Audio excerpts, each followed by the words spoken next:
इस भ्रमणा में ना रहना अब बड़ी बनाई बात ने बिगाड़ियो मत। मुश्किल से सिरे चढ़ी है यह कहानी। कितने संकट झेलने पड़े हैं। दास ने जेल तक जाना पड़ा, झूठे मुकदमों को फेस कर रहे हैं। कोई बात नहीं, परमात्मा हमारे साथ है। हमारा एक बार ज्ञान निखार हो जा, फिर चाहे फांसी दे दियो मेरा, एक बार परमात्मा का ज्ञान उसके बच्चों तक पहुंच जा।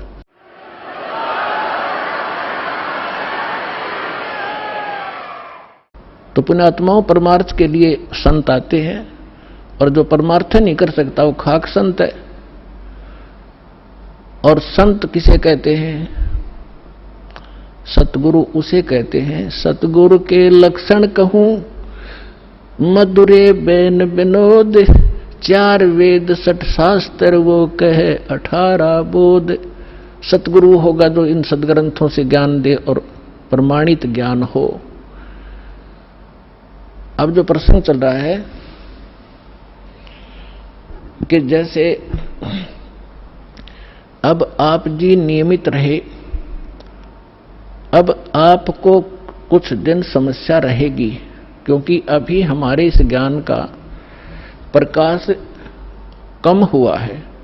घर घर के अंदर विरोध है, गांव गांव में विरोध है, समाज के अंदर विरोध है, क्योंकि इस जगत और भगत के क्रियाओं में और विचारों में सदा से भिन्नता रही है। और इसीलिए कहा है कि जगत और भगत का आपस में विरोध रहा ही है, और ये रहेगा भी। जब तक जगत को आप जैसा ज्ञान नहीं होगा तो वो विरोध करेंगे ही करेंगे, स्वाभाविक है। उनको अच्छा सा नहीं लगता। जैसे यहाँ पहली बार कोई व्यक्ति आता है और दूसरा आके प्रणाम करता है, वो खड़ा खड़ा देखता रहता है, ये क्या कर रहे हैं यहाँ पर, उसको अच्छा सा नहीं लगता। क्योंकि वो तो अहंकार में, कोई छोटी मोटी पोस्ट हो तो उसने तो भारी बात हो जाती है, कैसे लंबा लेटूं। ये होता उनमें जो भक्तिहीन होते पिछले जन्म के, और पिछले जन्म के भक्ति युक्त प्राणी होते हैं, चाहे कितना बड़ा अधिकारी हो, तुरंत समर्पित हो जाता है। वो पिछले संस्कार उसको अपने आप झुका देते हैं। उदाहरण के लिए जैसे सरसों आपने देखा होगा, सरसों जब तक उसकी फलियों में दाने नहीं होते, यानी उसकी कीमती नहीं होती, तब तक वो ऐसे खड़ी रहती है। और ज्यों ज्यों वो पकती चली जाती हैं और वो उनमें वो कीमती बनती जाती है, उनकी वैल्यू बनती है, वो झुकना शुरू कर देती है। और इतनी झुक जाती है कि जमीन को छूने की चेष्टा करती है, क्योंकि ईव उनकी कीमत बन गई, वो कीमती हो गए, उनके अंदर वो शक्ति आ गई, वो कीमत बन गई। और जब तक वो यूजलेस थी, वो न्यों खड़ी थी आकड़ी ऊपर ने। तो इसी प्रकार जो पूर्व जन्म के भक्ति युक्त होते हैं, उनका स्वभाव होता झुकने का, वो खड़े रह ही नहीं सकते। उनके अंदर पिछली भक्ति इतनी जबरदस्त होती है। और जो भक्तिहीन होते हैं वो आकड़े रहा आकड़नोक, लेकिन उनमें भी भक्ति बन जाएगी। सत्संग सुनेंगे, भगवान की अमृत वाणी सुनने मात्र से संस्कार शुरू हो जाते हैं। चाहे वो घर पर सुन रहा है मालिक दास के वचन, किसी टीवी पे, या अपने किसी इस सिम के अंदर, या इस चिप के अंदर से जो सत्संग सुनते हैं, वो भी संस्कार भरने शुरू हो जाते हैं, उसमें वजन बनना शुरू हो जाता है। फिर धीरे धीरे यहाँ भी आता है, फिर सत्संग सुनता है, यहाँ जो है प्रणाम करता है, फिर उसके अंदर वो भक्ति संग्रहित होकर अपने आप झुकना उसका स्वभाव बन जाएगा। फिर उसको बुरा लगेगा तो झुका नहीं का, प्रणाम नहीं करेगा तो उस पर कह नहीं जा। तो जो प्रसंग चल रहा है कि अब ये बिचली पीठी चल रही है, और इसमें क्योंकि सत्संग एक सामूहिक तौर से सब विचार व्यक्त किए जाते हैं, ये एक सामूहिक लेक्चर है जिसमें प्रथम कक्षा के बच्चे भी होते हैं जो पहली बार आए हैं, कुछ ऐसे भी होते हैं जो वैसे ही सत्संग श्रवण करने के लिए भी आए हैं, कुछ ने आज ही उपदेश लिया है, कुछ 2 वर्ष के हो गए, कोई 4 बार आए हैं, कोई पुराने भक्त हैं। तो सभी के अनुकूल इस सत्संग के माध्यम से संदेश दिया जाता है, और उनको जिसको जहां कोई त्रुटि होती है ये वचन वही काम करते हैं। जैसे आपको कोई बीमारी रोग है, इंजेक्शन कुल्ले पर लगाएंगे, वो उसी दर्द पर जाकर काम करेगा जो रोग होगा।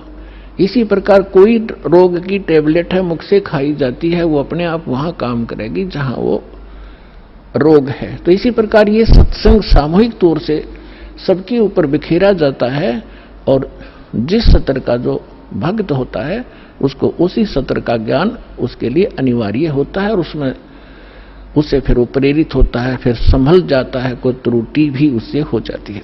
तो इसलिए इस सामूहिक तौर से सभी फाउल पॉइंट भी बताए जाते हैं कि यहाँ आप मार खाते रहे हो और ये समस्या आ जाती है। तो दास जो कह रहा था कि अभी आपको कुछ परेशानियां आएंगी और आ भी रही हैं और फिर भी आप संघर्ष कर रहे हो समाज के साथ, क्योंकि आपको ज्ञान सही प्राप्त हो गया और आपको सुख भी मिल रहा है और समाज अभी इस ज्ञान से अपरिचित है। तो अभी कुछ दिन और थोड़ी सी समस्या आपको रहेगी, फिर जब पूरे विश्व में ये ज्ञान फैल जाएगा सब आपके साथी हो जाएंगे। आप जो भी वचन कहोगे, जैसे हमने रामायण और महाभारत सुनते सुनते कान पक गए, हजारों वर्षों से सब ने सुन ली, सब ने मान ली, सारी सही बिल्कुल राम कृष्ण समर्थ भगवान। अब कोई भी कितना खड़ा होकर कोई कहा करता कृष्ण जी ने न्यू कर दिया, सारे नाड़े लाया करते, हाँ जी बस ये समर्थ शक्ति है, सर्वशक्तिमान है, हाँ जी। अब कहते हैं झूठ को 100 बार सुन ले वह सत्य लगने लग जाती है और हमने सुन रखी थी लाखों बार, तो वो एक रस हो गया था, कोई ऑब्जेक्शन नहीं रहा। अब ये सच्चाई भी ऐसे ही दास बार बार रह कर सुनाओगा तो ये सच्चाई भी आपको एक दिन सबने स्वीकार करनी पड़ेगी और सभी ऐसे ही गर्दन हिलाया करेंगे, बिल्कुल सही, यही है ज्ञान और ज्ञान ही नहीं, और यही कबीर है भगवान और भगवान ही नहीं, इस ज्ञान से ही होगा। तो इस प्रकार अभी आपको प्रॉब्लम रहेगी और संघर्ष करो, ये तो आजादी की सी लड़ाई समझ लेना, लेकिन हमारी लड़ाई हथियारों की नहीं, ज्ञान के शस्त्र से हमने लड़ना है। कबीर साहब का ज्ञान ऐसा है, कहते हैं और ज्ञान सब ज्ञानड़ी, कबीर ज्ञान सो ज्ञान, और जैसे घोड़ा तोब का करता चला मैदान तो कर दिया। शंकराचार्य हमने निमंत्रण उनको दे लिया, कहा जाओ जी चर्चा करो, कुछ हमारी त्रुटि हमें बताओ, आपकी हम बतावांगे, उसको एक समाज को एक दिशा दे दें। लेकिन कुछ भी रहा हो, चाहे वो अपने आप को गण्याडी मान रहे होंगे, अके जावा रामपाल का तो कोई अस्तित्व नहीं है, लेकिन फिर भी गरीब के पास भी आ जाना चाहिए बड़े आदमियों ने जो आमंत्रित करता है।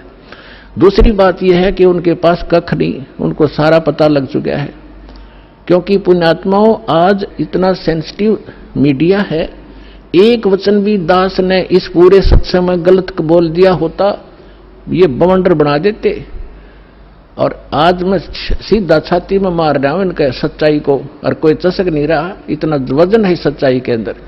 तो वो यहां नहीं आए, दुर्भाग्य था हमारा, बहुत इंतजार की उनकी, लेकिन परमात्मा ने दया करी, इस साधना चैनल वाले पर न्यारी रजा कर दी दाता ने।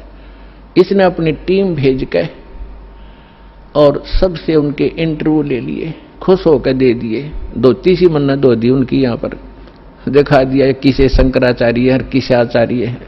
तो पुण्यात्माओं कहने का भाव यह है कि जब तक ये पूरे विश्व में एक रस नहीं होगा तब तक थोड़ा सा विरोध बना रहेगा, और उसमें आपने घना सावधान रहना पड़ेगा कि आपका नाम खंडित ना हो। वैल्यू है, कहते हैं परमात्मा कहते हैं, जैसे माता गर्भ को रखे यतन बनाए और ठेस लगे तो छन हो तेरी, ऐसे भक्ति जाए। अब भक्ति का मिलना यह बड़ी कठिन, और मिलने के बाद फिर वो उसको सुरक्षित रखना वो एक बहुत बड़ी बात है। जब तक परिपक्व नहीं हुई तो फिर फायदा क्या उसका। तो इतना सावधानी आपने बरतनी पड़ेगी, जैसे कोई माता बच्चे को गर्भ में आते ही वो कितनी सतर्क हो जाती है, खान पीन में संयम बरतती है, पैर ऊंचा नीचा ना टिक जा कि बच्चे का झटका लग जा, रात को करवट ले भी गलती से ले लेती है तो तुरंत सतर्क होती है, और कहीं मेरे बच्चे का दाब ना लगी हो और खराब ना हो जाए मेरा गर्भ, वो कितनी चिंतित रहती है। तो आप जी ने इस भक्ति का जो लाल है इतनी सावधानी से परिपक्व करना पड़ेगा, तब आपको सफलता होगी। इसमें फाउल पॉइंट है, आन उपासना नहीं करनी, संसारिक व्यवहार के जो भी कार्य हैं, जो भक्ति परमात्मा की मर्यादा को भंग करते हैं, वो नहीं करने, और फिर आप सफल हो जाओगे। तो अभी थोड़ी सी कठिनाई आपको चल रही है, घर घर में विरोध चल रहा है। पति ने नाम ले लिया, पत्नी नहीं मानती, मैं तो सारी पूजा करूंगी, तो कैसे ऐसा क्या कर रहा है। पत्नी ने ले लिया तो पति दुखी करता है। तो धीरे धीरे ज्ञान से क्या होगा, ये ज्ञान ऐसा है कि आप घर पे चलाओगे और बच्चों पर भी असर करेगा। ना सुनेंगे तो भी कक्ष में सोए हुए व्यक्तियों पर भी ये वाणी असर करेगी, जैसे गारुड़ का मंत्र अचेत हुए उस सर्प के डसे हुए व्यक्ति पर, जो सुन भी नहीं रहा, समझ भी नहीं रहा, और उसके ऊपर भी वो मंत्र बोल बोल कर उसके विष को उतार कर सचेत कर देता है। और ये तो परमात्मा की वाणी सब सिद्ध है। ये तो अपने पशु पक्षियों के ऊपर भी ये वाणी जा रही है, उनको भी, उनके भी पाप डाउन हो रहे हैं। ठीक है, उनके पाप गणे हैं इसलिए पशु योनि मिली, तो वो पाप घटते रहेंगे। जैसे कपड़ा किसी का ज्यादा मैला है, हो गया है, मैल हो गया है, तो वो कई बार साबुन लगाने से स्वच्छ होगा, उज्जवल हो जाएगा। और जिसका थोड़ा मैला है, एक दो बार साबुन लगाने से उज्जवल हो जाता है। तो ये साबुन है, परमात्मा का जो ज्ञान है, सत्संग है, वचन है, ये साबुन और जल दोनों का काम करता है। तो धीरे धीरे ये सत्संग जिस घर में चल रहा है, पड़ोसियों तक भी असर होगा आपका, और आपके घर के पशु पक्षियों पर भी इसका प्रभाव पड़ेगा। आपके घर कोई पशु पक्षी भी रह रहे हैं, उसके ऊपर भी धीरे धीरे उसके अंदर ये वाणी का जो ज्ञान यज्ञ का पुण्य उसमें संग्रहित होगा। और कुछ ऐसे पाप हैं जो ज्ञान यज्ञ से ही खत्म होते और उसका विकल्प ही नहीं है। जैसे कपड़े को पहले थोड़ा मैला है तो जल से धो दिया, साफ हो गया। ज्यादा मैला है तो और भी मैल रहा तो साबुन लगाना पड़ा, और फिर भी कोई दाग दबा रह जाता है तो ड्राई क्लीन से साफ हो जाता है। तो इसी प्रकार ये सभी क्रियाएं हमें अपने अंतःकरण, अपने जीव के ऊपर, आत्मा के ऊपर जो मैल जमा हो गए, उन सभी पापों का नाश करने के लिए ये सारे ही साधन अपनाने पड़ेंगे। मंत्र के जाप भी करने पड़ेंगे, पांचों यज्ञ भी आपने करनी पड़ेंगी, और तब जाकर के आपकी भक्ति सफल होगी। तो इसमें फाउल पॉइंट दास आपको बता रहा है कि ये भ्रमित ना होना। ऐसे कोई व्यक्ति आपके साथ डिस्कस भी करे तो उसको समझाना कि देखो, पहले तो जब हम डॉक्टर के पास जाते हैं तो डॉक्टर की औषधि में हम स्वयं ही विवेचन करते हैं, तो फिर उस डॉक्टर के पास जाने की आवश्यकता ही नहीं कि इसने दवाई ठीक नहीं दी तो कोई और देखो, वहां से लो। तो इसी प्रकार सबसे पहले तो ये देखो, ये ज्ञान आज तक ना किसी ने सुना और ना सुनाया, किसी के पास था ही नहीं। और जिन महापुरुषों के पास था उनको प्रतिबंध कर दिया था, मालिक ने प्रतिज्ञा करा दी थी कि अभी इसको डिस्क्लोज ना करना। तो महापुरुष थे, वो अपनी अमृतवाणी में बोल के सारा कुछ लिख के एफिडेविट बना के कबीर इज गॉड, ये वो फाइनल कर गए थे वो महापुरुष, जिनके दास बार बार उनके शुभ नाम आपको सुनाता है। और फिर हमारे सदग्रंथ उसी का प्रमाणित करते हैं कि कबीर इज गॉड। तो फिर ये क्लियर हो गया कि आज तक कोई हमें यही निर्णय नहीं करके बताया कि भगवान कौन है और कैसा है। अब जैसे रामकृष्ण को और विष्णु जी को, शंकर जी को भगवान मानने वाले, उनसे अगर हम पूछा करते थे कभी, वो कहता मैं समाधि लगाता हूं, भगवान देखा आपने? भगवान दिखता थोड़ा ही है, वो तो निराकार है। अरे ये विष्णु ब्रह्मा जी की मूर्ति रख रखी, ये क्या फिर? तो हमारा निराधार ज्ञान था, बेसलेस था, हम डामाडोल थे, स्थिर नहीं थे। और इसी प्रकार ये राधा स्वामी किसी ने पूछ लो या किसी महर्षि ने पूछ लो, अभी तक जिनके विचार रहे हैं, परमात्मा तो निराकार है, साकार आता जब रामकृष्ण रूप बन जाता फिर निराकार हो जाता है। तो खाक ज्ञान था इनको। वेद बताते हैं कि वो परमात्मा सशरीर है, मनुष्य दृश्य है, ऊपर सिंहासन पर विराजमान है और उसके सिर पर मुकुट है। ये तो वेद बताते हैं, राजा की तरह बैठा। और यही वो संत बताते हैं जिनको भगवान ने जिन आंखों देखा वहां पर। तो फिर इसमें कोई डाउट नहीं रहा कि हु इज गॉड और कैसा है वो भगवान। तो ये सारे कंसेप्ट क्लियर इस दास ने करे, आज तक किसी ने नहीं किए। तो इसी प्रकार इस साधना पर भी विश्वास करना, किसी से डगमग ना होना, क्योंकि काल ने अपने एजेंट छोड़ रखे हैं, वो अपने कर्म बिगाड़े हैं। तो वो भी भगवान के बच्चे पर भ्रमित है, उस काल से प्रेरित है, उनका दुर्भाग्य है कि वो अशुभ काम पर लगे हैं। तो दास की उन सभी संतों से भी प्रार्थना है कि वो भी भगवान के बच्चे हैं और परमात्मा के बच्चों को मिसगाइड करके वो भगवान के दोषी हो रहे हैं। सबसे बड़ा अपराधी इस पृथ्वी पर यदि कोई प्राणी है जो गलत ज्ञान प्रचार करता है, वो भगवान का सबसे बड़ा अपराधी है।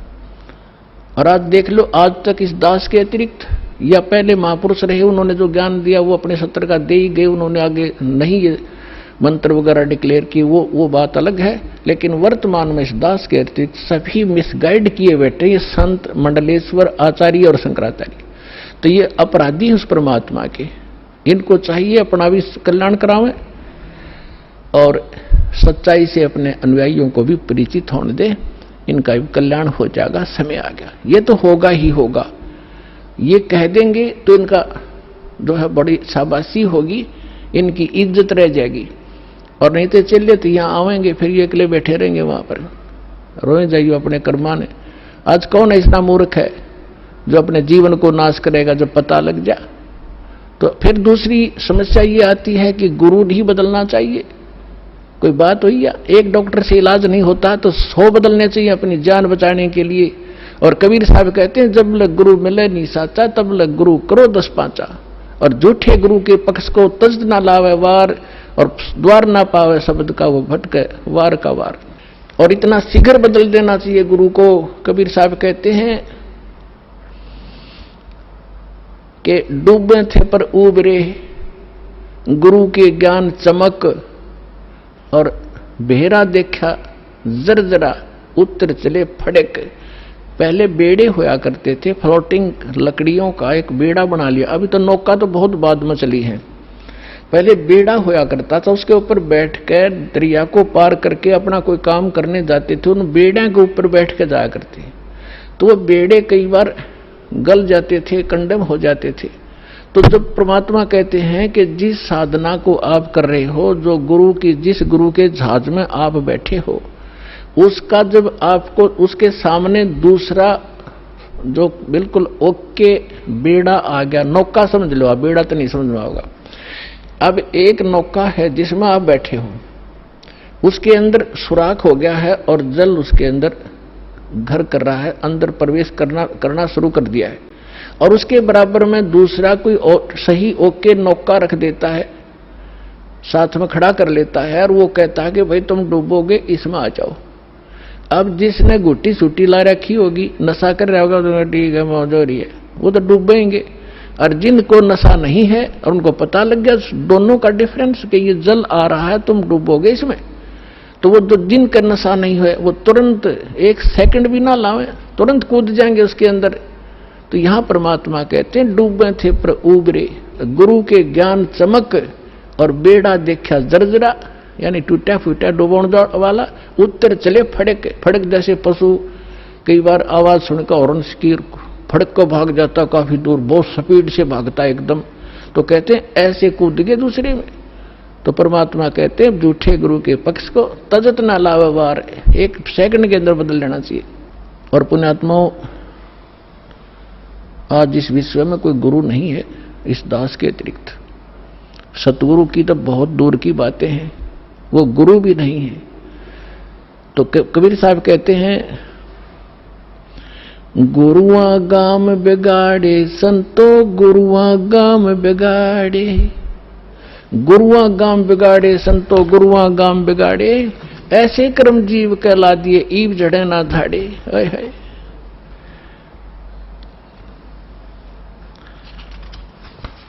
अब परमात्मा रह रहकर अपने उस ज्ञान के माध्यम से हमें बताना चाहते हैं कि गुरुआ गाम बिगाड़े संतो, इन गुरुआ गाम बिगाड़े, इन नकली गुरुओं ने जगह जगह गुरु बने बैठे, और ऐसे कर्म जीव कहला दिए, बहुर झड़े ना झाड़े। अब कोई जो भी पूजा उन्हें चपका दी, उनका ये कर लो, श्राद्ध निकाल लो, फलाना कर लो। अब वो उनको छोड़ना नहीं चाहते, जबकि सारे शास्त्र विरुद्ध साधनाएं हैं।